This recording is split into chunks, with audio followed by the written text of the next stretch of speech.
राष्ट्रीय पिछड़ा वर्ग मोर्चा का दूसरा राष्ट्रीय अधिवेशन चल रहा है और उसका जो समापन सत्र हम लोगों को लगातार का अभियान चलाने की जरूरत है और केवल जागृत करने से कार्य नहीं चलेगा। जागृत करने हम लोगों को सामूहिक रूप से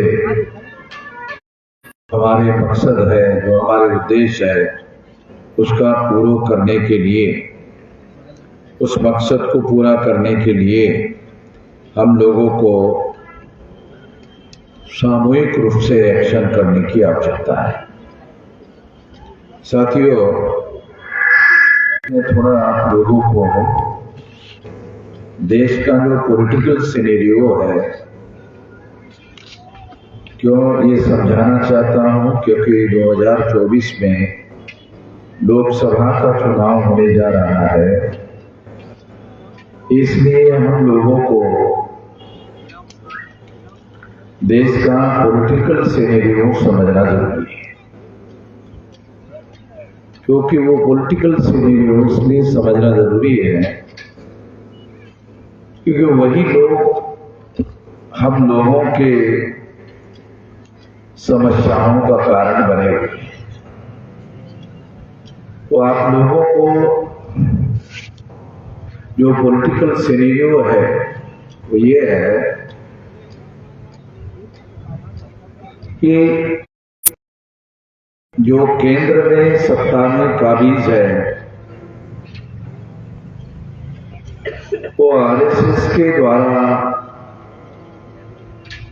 जो राजनीतिक संगठन बनाया गया है भारतीय जनता पार्टी, उसके आरएसएस इसके बारे में ज्यादा प्रचार किया जाता है कि ये हिंदुओं का संगठन है।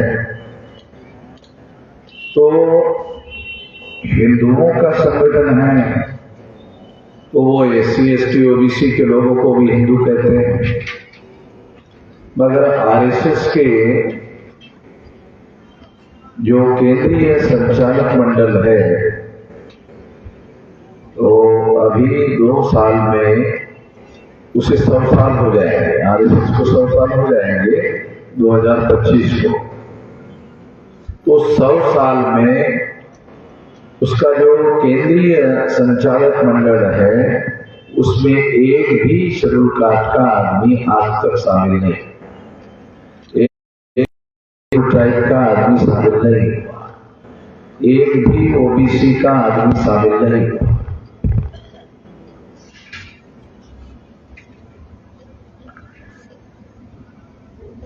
देश में जो तीसरे वर्ण के लोग हैं, वैश्य आदमी, एक भी आदमी आज तक शामिल नहीं।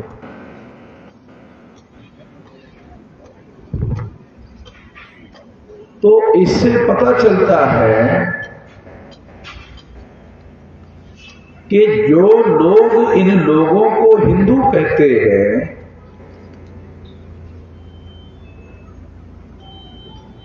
तो हिंदुओं के नाम पर कम से कम केंद्रीय संचालक मंडल में इनका कोई प्रतिनिधित्व होना चाहिए था। मैं आज के जो विमर्श देश में चल रहा है, मैं उस बात को ध्यान में रखते हुए बता रहा हूं ताकि आप विमर्श क्या चल रहा है, हिंदू मुसलमान देश में जो विमर्श चल रहा है वो हिंदू मुसलमान का चल रहा है। और अगर हिंदू मुसलमान का विमर्श चल रहा है तो आरएसएस के इसके बारे में यहां बैठे हुए किसी ने भी इसके पहले, मेरे बताने के पहले सोचा होगा, मुझे जानकारी नहीं है। किसी मीडिया में किसी इसका मतलब यह है कि वो लोग इन लोगों को ऐसे किसी कमेटी में शामिल नहीं करवाना चाहते हैं, वो पॉलिसी निर्धारित करने का काम करे। एक बात हमको समझना होगा। दूसरी महत्वपूर्ण बात मैं आप लोगों को बताना चाहता हूं कि जिन लोगों को हिंदू कहते हैं, तो हिंदू धर्म नाम का जो शब्द है या हिंदू नाम का जो शब्द है, ये आक्रांता मुसलमानों के द्वारा दिया हुआ है। एक हमारे मुस्लिम साथी यहां वक्ता थे, वो उन्होंने बहुत अच्छे अच्छे शेर आपको सुना है। तो ये शेर जो है दो दो लाइन के होते हैं, इनको शेर क्यों कहा जाता है मुझे मालूम नहीं है। मैं तो जो शेर जंगलों में रहता है उसी को शेर मानते रहता हूँ, मगर जो लंबी कविता में नहीं बताया जा सकता वो साला दो लाइन में बताया जा सकता, शायद इसीलिए इसको शेर कहा जाता है। इसके बारे में हम लोग जागृत नहीं है। शब्द भी कितने महत्वपूर्ण होते हैं। मुसलमान है वो यहाँ के लोगों को उन्होंने हिंदू कहा, और ब्राह्मण लोग मुसलमानों को गरिया रहते, मगर उनका ही नाम दिया हुआ, उनके धर्म को दिया हुआ नाम इसी के लोगों को हिंदू कहते हैं। तो इसका मतलब है राजकोट का दयानंद सरस्वती नाम का ब्राह्मण है, उसने कहा हिंदू तो मुसलमान की दी हुई गाली है,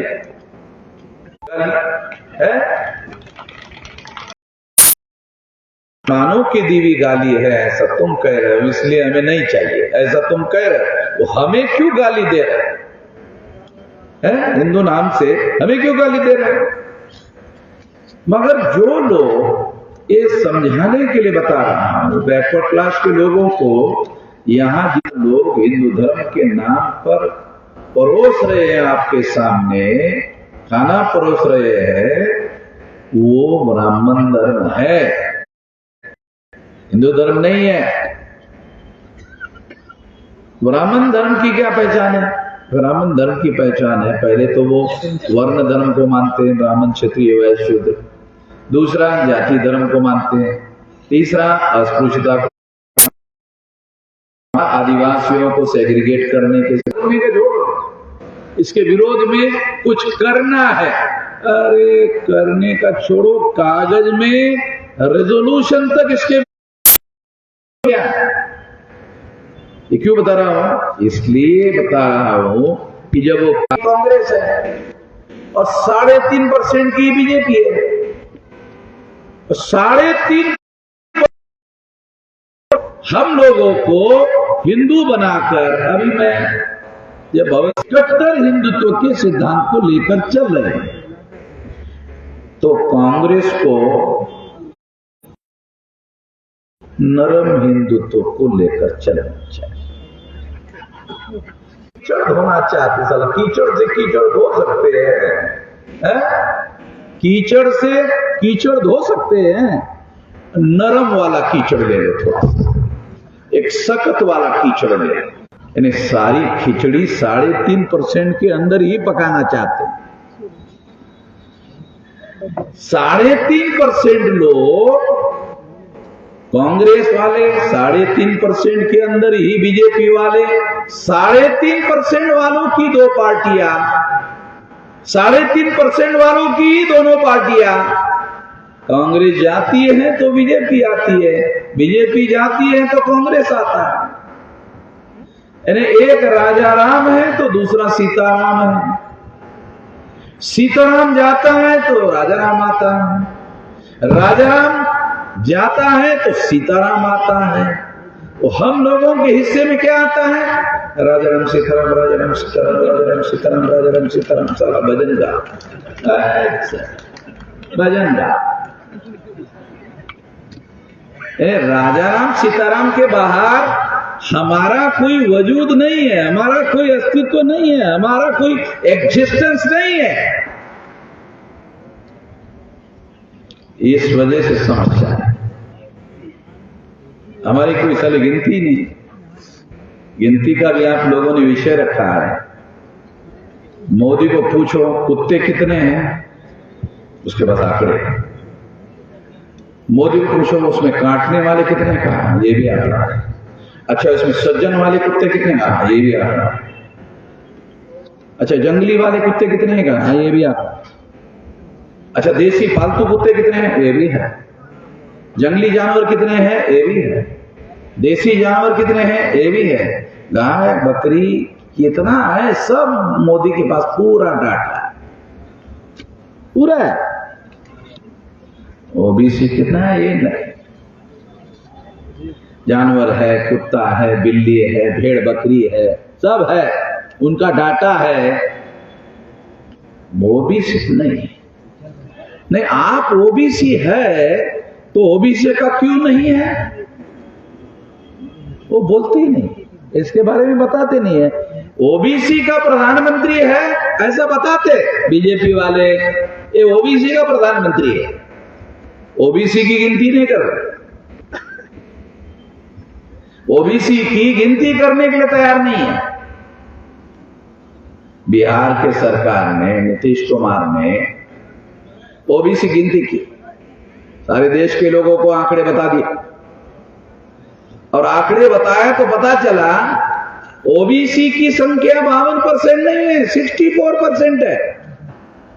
शायद आप लोगों ने ध्यान नहीं दिया इस बात पर, केयरफुली ध्यान देने की जरूरत है। ओबीसी की संख्या 52% नहीं, 64% है ये आंकड़ा। नीतीश कुमार ने बिहार में बताया। इसका मतलब ये है कि लगभग सारे देश भर में 64% ओबीसी के लोग। तो पता चलता है कि आरएसएस के लोग, भाजपा के लोग गिनती क्यों नहीं करना चाहते। यानी आपको जानवरों को गिनने के लिए तैयार है, मगर हमारे लोगों की गिनती करने के लिए भी तैयार नहीं। मगर हिंदू मुसलमान वाला मामला डेली चर्चा का विषय। हिंदू मुसलमान जब से भाजपा की केंद्र में सरकार बनी तब से नया विमर्श आया है भारत में, वो है हिंदू मुसलमान। हिंदू मुसलमान यानी जो मुसलमान नहीं है वो सब हिंदू है, जो मुसलमान नहीं है वो हिंदू है।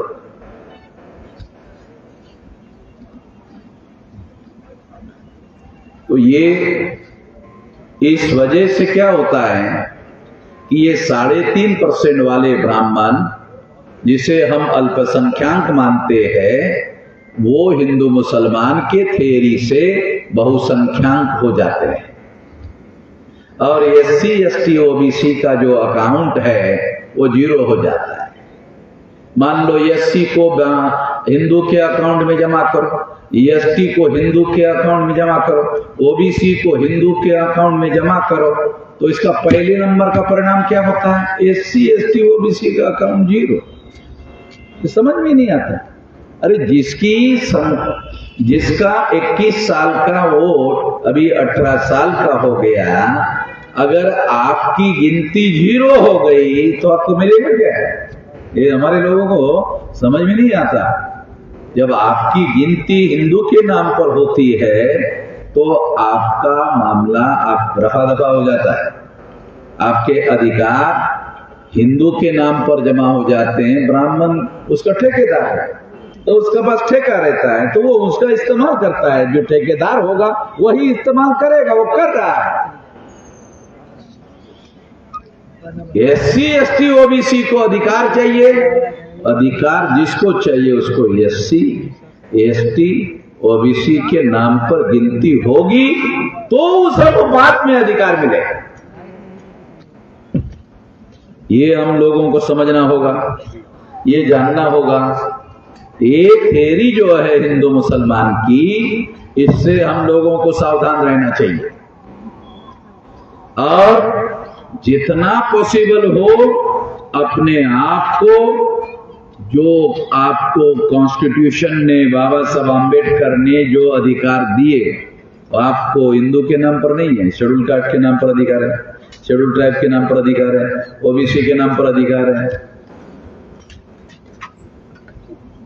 तो हम लोगों को ये प्राइमरी जानकारी भी नहीं है। हिंदू के नाम पर अधिकार नहीं है कहीं पर भी संविधान में। आपको जो अधिकार मिले हैं वो एससी, एसटी, ओबीसी के नाम पर मिले हुए हैं।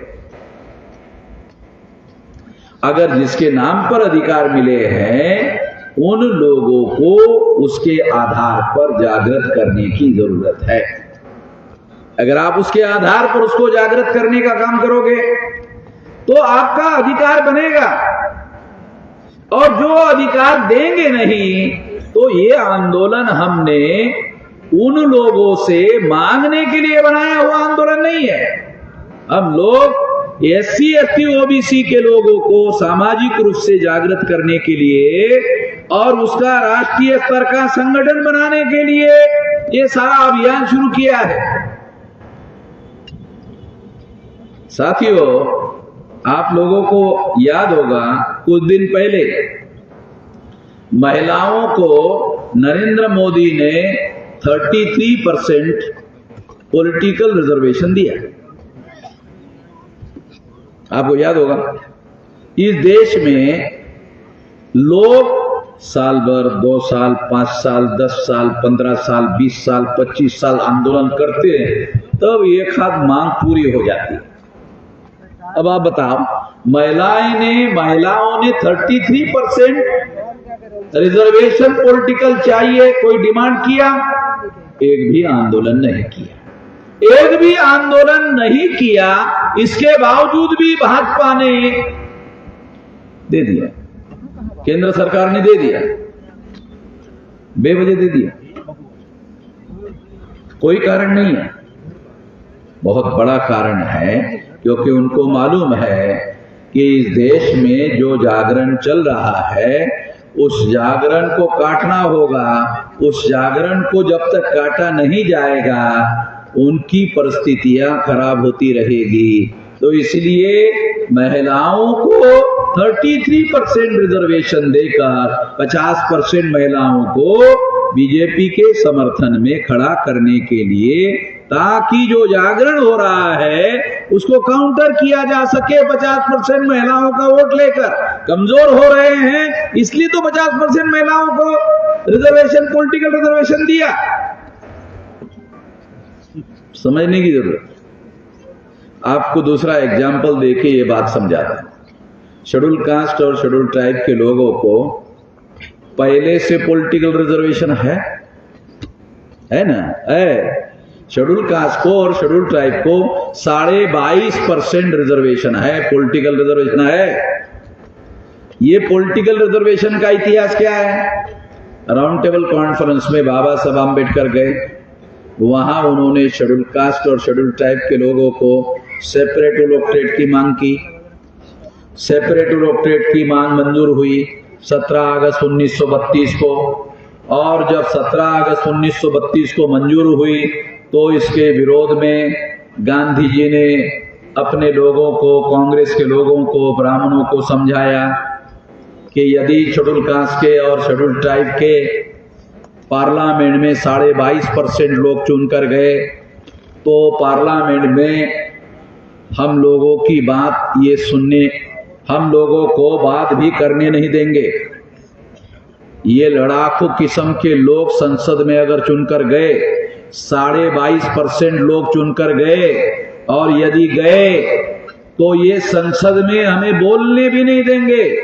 22.5% ऐसे लोग चुनकर गए तो 17 अगस्त 1932 को सेपरेट इलेक्टोरेट अंग्रेजों के द्वारा बाबा साहब आम्बेडकर ने हासिल किया कि शेड्यूल कास्ट के लोग शेड्यूल कास्ट के वोटों से शेड्यूल कास्ट के रिप्रेजेंटेटिव चुनकर भेजेंगे। शेड्यूल कास्ट के वोटों को, शेड्यूल कास्ट के एमपी को, शेड्यूल कास्ट के एमएलए को ब्राह्मणों को चुनने का अधिकार नहीं होगा। अंग्रेजों ने, साहब आम्बेडकर ने ये लड़ाई जीती, तो जब गांधी जी को लगा कि तो बहुत लड़ाकू किस्म के लोग चुनकर जाएंगे तो हमारी सुनेंगे ही नहीं, इसके विरोध में गांधी जी ने आमरण अनशन किया। वो करवाया गया जो सेपरेट इलेक्टोरेट से 131 लोग चुनकर गए होते तो ओबीसी की जाति आधारित गिनती पहले लागू हो गई। ओबीसी गांधी ने जब इसके विरोध में आमरण अनशन किया, जो शेड्यूल कास्ट शेड्यूल टाइप को सेपरेट इलेक्टोरेट मिला, उसके विरोध में गांधी ने आमरण अनशन किया, ओबीसी ने गांधी का साथ दिया। गांधी का साथ देने से क्या हुआ?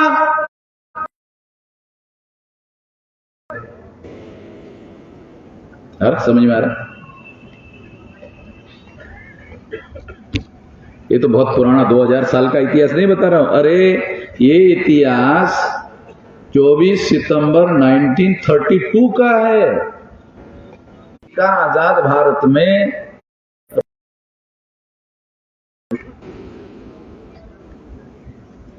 शेड्यूल कास्ट शेड्यूल ट्राइब के 17 अगस्त 1932 को सेपरेट इलेक्टोरेट के तहत अगर लागू होता 100 और ये कांग्रेस के नहीं होते, इस वजह से ये दलाल और भड़वे पैदा होते हैं। ये हमारे आईएएस अधिकारी शायद उस समय बोलना चाहते थे मगर नहीं बोलूंगा, तो मैं बोल लेता हूं। वो दलाल और भड़वे लोग सुन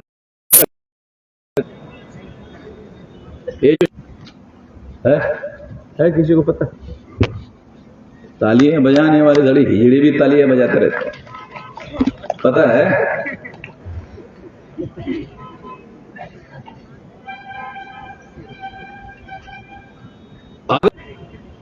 उसके लिए कौन सा शब्द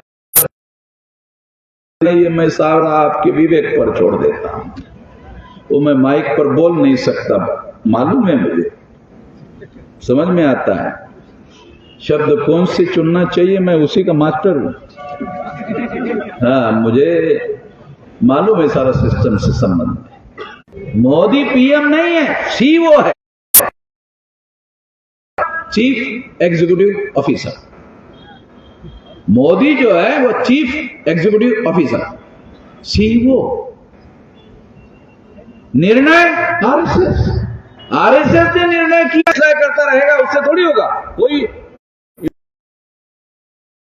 तो मोदी को चीफ एग्जीक्यूटिव ऑफिसर बना। मेरे अलावा दूसरा आदमी बोलेगा वो एफआईआर हो जाएगा। ध्यान रखना, बोलना मत, ध्यान रखना, तो खबरदार लेना। मेरे अलावा अगर बोले एफआईआर हो जाएगा। तो आप सोचते होंगे कितने महान हो गए थे। तो मुझे एक बार गुजरात की जेल में डाला और रात में 3 बजे असिस्टेंट पुलिस कमिश्नर मेरे पास आया, बोलता अरे बाप, उसे टेलीफोन आ रहा है, हमें पहले मालूम होता तो आपको अरेस्ट ही नहीं करते। तो मैंने कहा अभी छोड़ दो, रात के 3 बजे नहीं, हम लोग वेट कर रहे हैं, इसलिए जगा हुआ हूं, ऊपर से टेलीफोन आ रहा बार बार, इसलिए जगा हुआ हूं। सवेरे 6-7 बजे छोड़ देंगे, वो भी रहेगा उतना। हमारा सरदर्दी सारे देश भर में, पुलिस स्टेशन को घेर लिया सारे देश भर में इनके लोगों ने।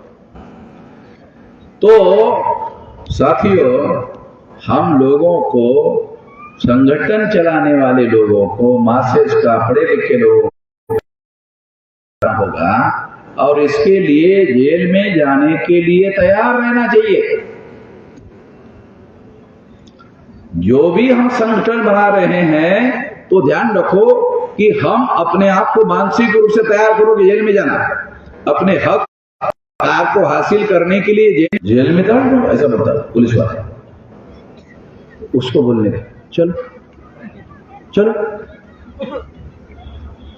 वो बोलता है रुको, क्यों? अरे डर नहीं रहा, मैं तो डराने के लिए उसको जेल की बात किया था।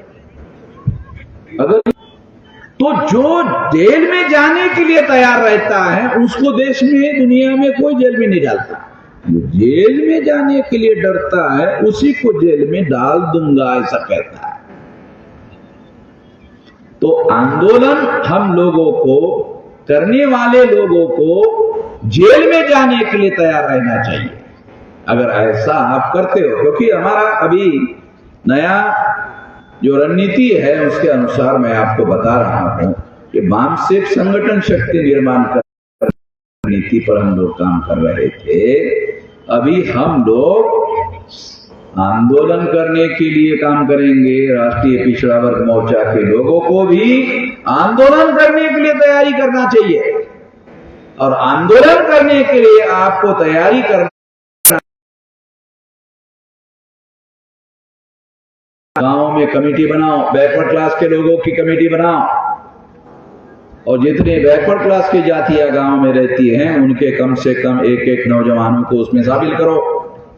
अगर आप ऐसा करते हो तो 1000 गांव मान ले तो 75,000 गांव है, मगर मेरी जानकारी में उत्तर प्रदेश में 1,13,000 गांव। तो आप उत्तर प्रदेश में ही अगर मान लो इतना बड़ा संगठन खड़ा कर देते हो तो सारे देश भर में ये आंदोलन की आग फैल जाएगी। तो बैकवर्ड क्लासेस के लोगों का विशाल संगठन खड़ा करना होगा। मैं आखिरी बात कहकर अपनी बात समाप्त करना चाहता हूं। वामसेक के लोगों को सारे देश भर में, भारत मुक्ति मोर्चा के लोगों को सारे देश भर में, राष्ट्रीय पिछड़ा वर्ग मोर्चा का संगठन बनाने के सहयोग में वामसेक संगठन है, उतने जिलों में पिछड़ा वर्ग मोर्चा की शाखा होनी चाहिए। और वामसेक के लोगों को, भारत मुक्ति मोर्चा के लोगों को पहल करके बैकवर्ड क्लासेस के लोगों का संगठन खड़ा करना चाहिए। पहले लोकसभा के चुनाव, इसके लिए भी सारे देश भर में बहुत बड़ा कार्यक्रम घोषित किया जाएगा। लोकसभा के चुनाव के पहले हमें अभी से आप लोगों को तैयारी करना चाहिए। अगर आप इसकी तैयारी भारत